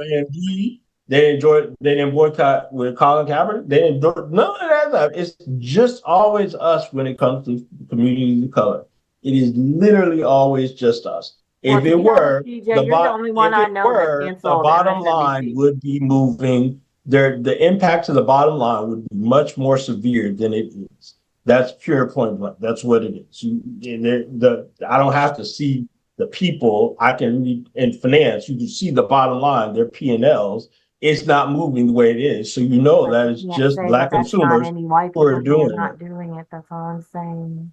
No, that's You what can't say it. The you're bottom line saying. doesn't show you that only these people are going. I'm sorry, you might be financially more astute than me, but I have done enough to know that the bottom line doesn't tell you whether that person that stopped going was black or white. Oh yeah, I can tell you they it's Black folks. No, No, no, you you can't. may not be able to tell you. I can You tell can't. you You it's can't. Black folks. So Okay. and that's where I would like to see the solidarity going back to just when things impact our community for literally the exact same reason that same level of immediacy and galvanization occur across the board. It just does not happen. Like, I mean, when we talk about what's the lady's name again? I can't even remember the lady's name. The Washington Post, tell me her name again. Yeah, Karen Yeah, Atatia. BJ, what are your thoughts? yeah, thank you. So she got fired, what was that, 2 weeks ago? And Yeah. you barely heard a peep about it. Like barely. It's like, oh yeah, she got fired. But Yeah. we heard for days about Jimmy Kimmel for the exact same thing. Now I get it. Jimmy Kimmel's audience is much bigger than us. Like I get that. I'm quite aware of that. But it is literally the exact same thing. The And exact same. she got fired for saying what he said, Right. Charlie Kirk. And Right. that's the sad part about it. She just Right. put in what he said about people and Right. about things that he had talked about. And they fired her for that. And she got fired for something on her personal time. She didn't write an op-ed about this. Right. This was something she did in her personal time. Exactly. Jimmy Kimmel got suspended for something he said on his show. Mm-hmm. Right. And which nobody should have got fired for in the first place, either one. But the thing about it, you barely heard a peep about when she got fired. From my seat. Right. Well, I think we come to these movements with our own lived experience. That's how when I have gone to a few of the No Kings rallies, I would call them, there are white people there that are blowing bubbles at these rallies, bringing bubbles, and I'm like, you and I are not here for the same reason. Like this is, I'm not sure. Oh, this thing is recognizing my hand. Like we're not here for the same thing. If you thought in preparation for this rally or protest, you thought to bring a container of bubbles, I thought, let me bring bail money. Let me make sure I'm wearing a good pair of shoes just in case I got to run. Let me make sure a family member has my phone number because I don't come to protest to play. So we need to be having pre-protest meetings. A lot of in the civil rights movement, they would have meetings for weeks before they actually demonstrated. And so I think with white folk taking the lead in a lot of these things, they don't have the ancestral knowledge or the lived experience to know what movements look like.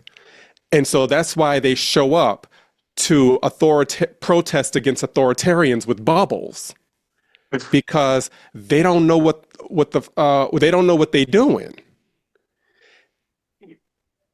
And that's the nicest way I can say it. Well, I'm going to give you props because you have you affectionately called them protests. So I'm like, look at you. We have moved on. But like to me, I think Joy Reid said it best. I posted her quote. It's how can a man be lauded as a national civil rights hero and free speech champion worthy of a Presidential Medal of Freedom, flags at half staff, and a congressional moment of silence, but when quoting him, it is a fireable offense. Those are the things you have to reconcile. Like, and it's, to me, it's one of these things like I wish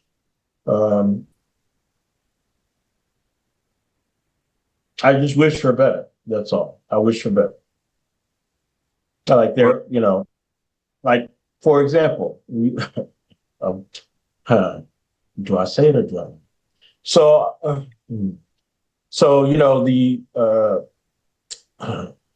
the moment of silence or the day of observation is coming up for Charlie Kirk on the 14th, right?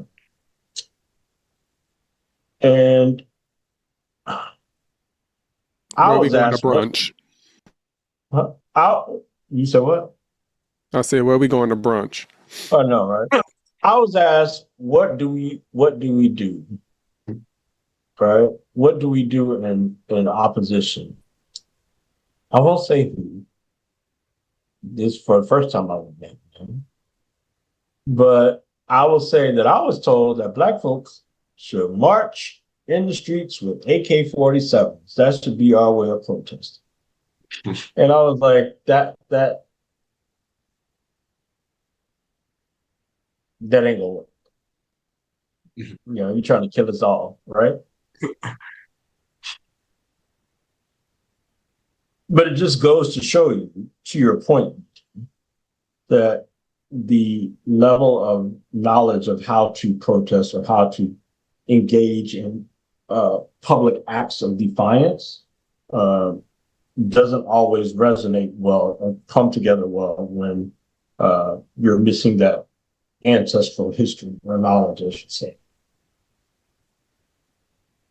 Yeah, because the thing about it, when you're doing something on that scale, you ought to have people who can speak on the issues of why you're doing it. You know, um, So are you saying that he should have asked I'm sorry to interrupt. So you're saying he should have asked whoever told him that we needed to go out in the streets with some AK whatevers. He should have asked, why are we doing it? Are you going first? Or whatever. I'm just wondering. Like, we can't just leave that where that was. Somebody got to say something. Like, You say what? Jerry said, you got to ask, why are we doing this? I said, so what you're saying is that Derek should ask whoever said that to him, why would we be doing that? Are you going first? I want you to go first. You go out there first and we'll follow you. Was this like at a brainstorming session?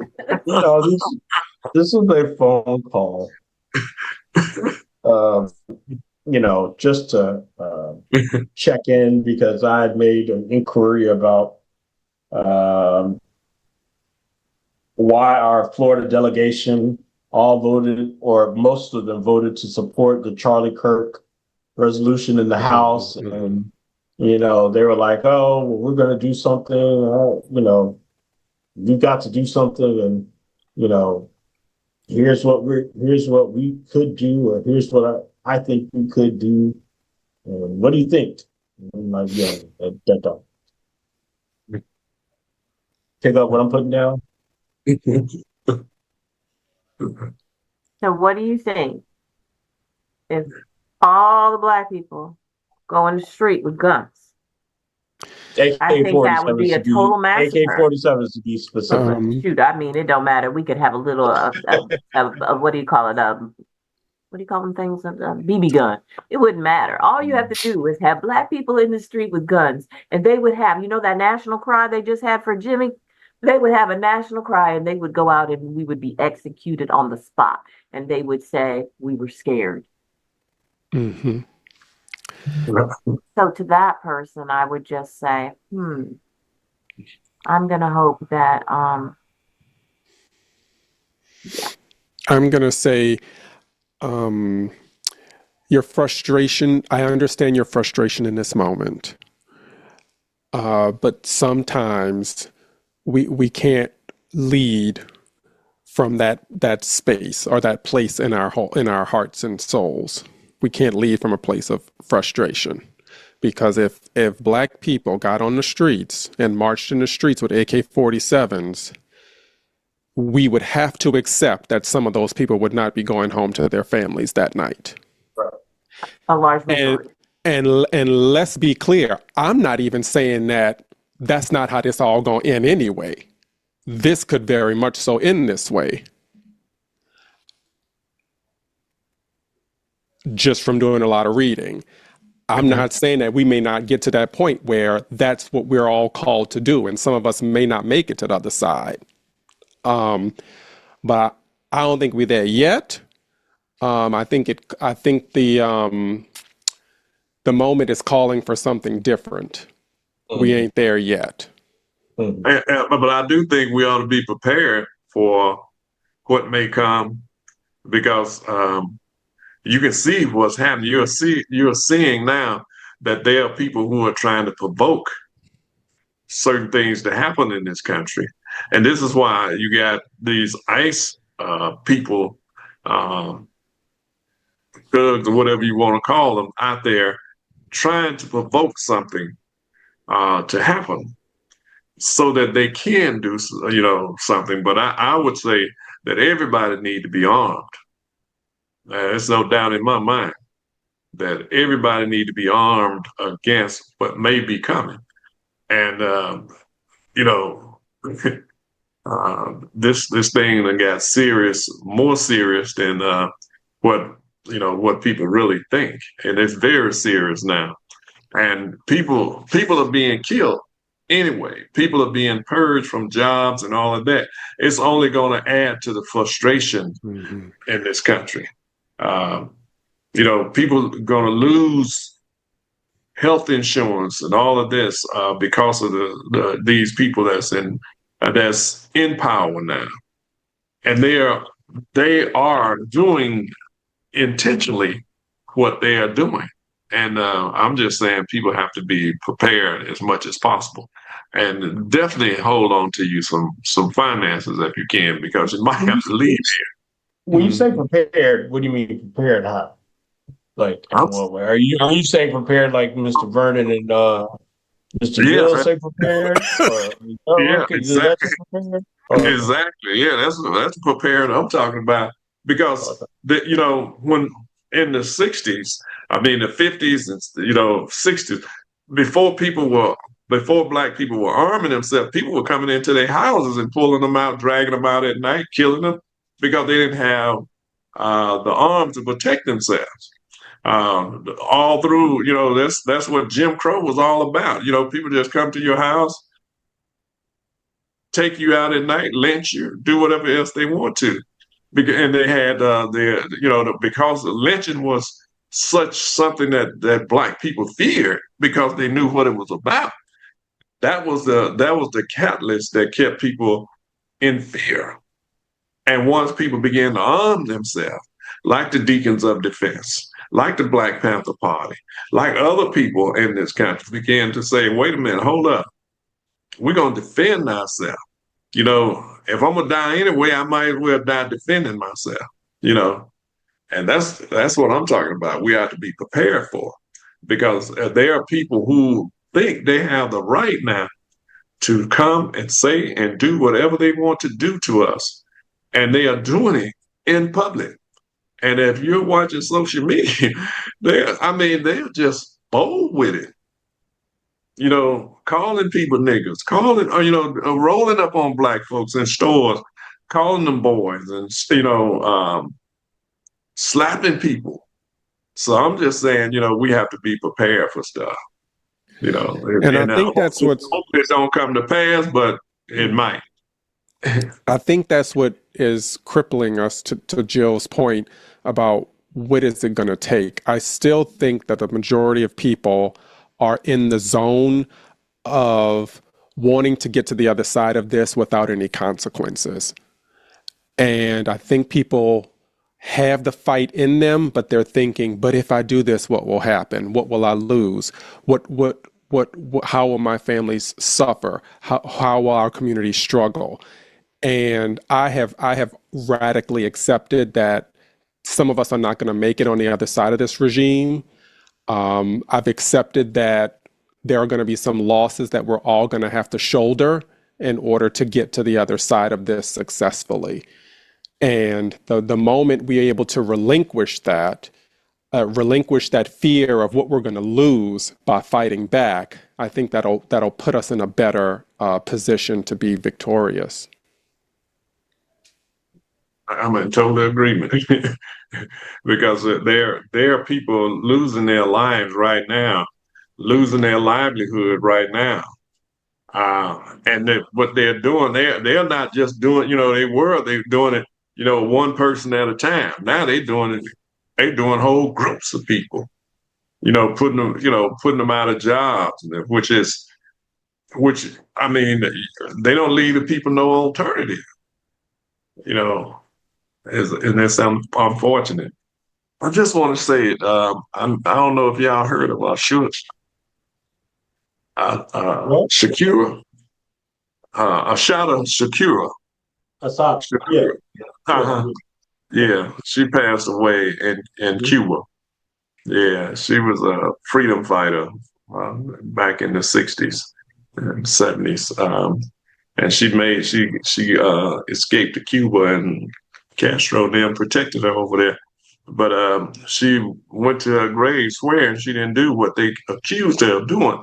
I'm in totally belief that she didn't. Well, Um, the evidence proves that she did. yeah, Uh, yeah. They had no proof, no DNA, no nothing. Yeah, that says she. Yeah, Yep. And then the FBI told us that we should not be celebrating or looking at her as a civil rights hero if she was a murderer. And I'm like, whatever, you don't define anything from blackface. I'll tell you. And they Yeah. were the biggest purveyor of murder and destroying people and causing the death of people back in the 60s. J. Edgar Hoover was one of the most notorious, vile people on the planet at that time. And when he died, they was burning stuff and hiding stuff that he had caused, that he had done for the FBI, the COINTEL program, where they disrupted and destroyed different organizations, accused people, of doing things with the cause of the death of Malcolm X, Martin Luther King, and many others. Mega Evers, the list goes on and on. Those were just some of the more high-profile people that was murdered by. They caused the murder of, by this, the FBI, and they set people up, destroyed people's lives, and whole neighborhoods that they did in. So they don't have no right to tell anybody anything about who we should and should not honor and as our heroes. Yep. Well, we are officially at 9 o'clock. Do you have a book recommendation for us? Say that again, Derek. I think we are officially at 9 o'clock. Do you have a book recommendation for us? No, I didn't. I had one and left it in the back there, so I ain't got enough time to go get it. But anyway, well, I would say in the spirit of our good friend Christina Forrest, who is not here with us tonight because she went to go see Houston, the Madam Vice President Kamala Harris. I would say that what we should all do is get her new book, 107 Days. It is out by Kamala Harris. So if you have not picked it up, please do so. You can get it in any bookstore here in Pensacola. The Black Cafe and Bookstore, which is Nicole Dixon's bookstore, has it available for purchase there. You can also download it on any one of your Audible book sites or auditory book sites that are there. It is available for purchase. So if not anything else, we thank you guys for tuning in with us this week. We ask that you join us here, same time, same place next week. Have a wonderful week, and we will see you then. Take care, everybody. Have a good one. Mhm.